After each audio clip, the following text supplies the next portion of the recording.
ఆమె చేసిన రీసెర్చ్ ఫలితమే సోలార్ ఇస్త్రీ పెట్టి. అలాగా ఆమె ఒక నెట్టుడు బండి పైన సోలార్ ప్యానెల్ పెట్టి తద్వారా ప్రొడక్ట్ అయినటువంటి పవర్తో ఇస్త్రీ చేసుకునేటటువంటి ఒక విషయాన్ని ఆమె ఆవిష్కరించడం జరిగింది. తన ఈ ఆవిష్కరణ ఆమె చక్కగా ప్రజెంటేషన్ చేయడం జరిగింది. ఆ ప్రజెంటేషన్తో ఆమెకి ఏపీజే అబ్దుల్ కలాం ఇగ్నైట్ అవార్డుని ఆమె గెలుచుకోవడమే కాకుండా యుఎన్ కౌన్సిల్లో కూడా ఆమె పర్యావరణ పరిరక్షణ మీద అమ్మాయి ప్రసంగించాల్సిన అవకాశం కూడా ఆ అమ్మాయికి దొరికింది. అందుకే గొప్ప గొప్ప విషయాలు చేయాల్సిన అవసరం లేదు.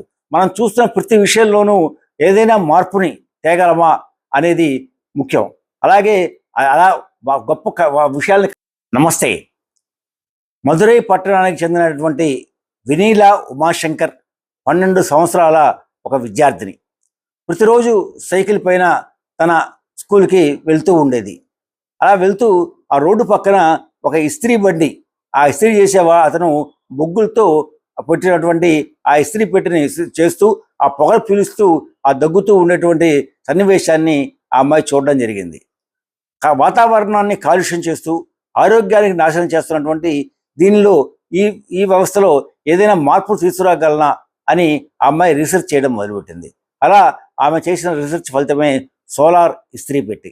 అలాగా ఆమె ఒక నెట్టుడు బండి పైన సోలార్ ప్యానెల్ పెట్టి తద్వారా ప్రొడక్ట్ అయినటువంటి పవర్తో ఇస్త్రీ చేసుకునేటటువంటి ఒక విషయాన్ని ఆమె ఆవిష్కరించడం జరిగింది.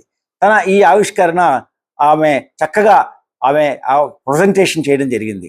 ఆ ప్రజెంటేషన్తో ఆమెకి ఏపీజే అబ్దుల్ కలాం ఇగ్నైట్ అవార్డుని ఆమె గెలుచుకోవడమే కాకుండా యుఎన్ కౌన్సిల్లో కూడా ఆమె పర్యావరణ పరిరక్షణ మీద అమ్మాయి ప్రసంగించాల్సిన అవకాశం కూడా ఆ అమ్మాయికి దొరికింది. అందుకే గొప్ప గొప్ప విషయాలు చేయాల్సిన అవసరం లేదు. మనం చూస్తున్న ప్రతి విషయంలోనూ ఏదైనా మార్పుని తేగలమా అనేది ముఖ్యం.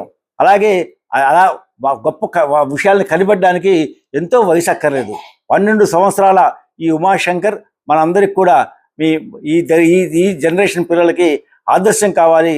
మనం చూసే దీంట్లో మార్పుని తీసుకొచ్చి మనం ఏం చేయగలం అనేది ఆలోచిస్తే కొత్త కొత్త ఆవిష్కరణలు మనం ఎన్నో అందించగలమనే విషయాన్ని మన ఈ ఉమాశంకర్ నిరూపించింది.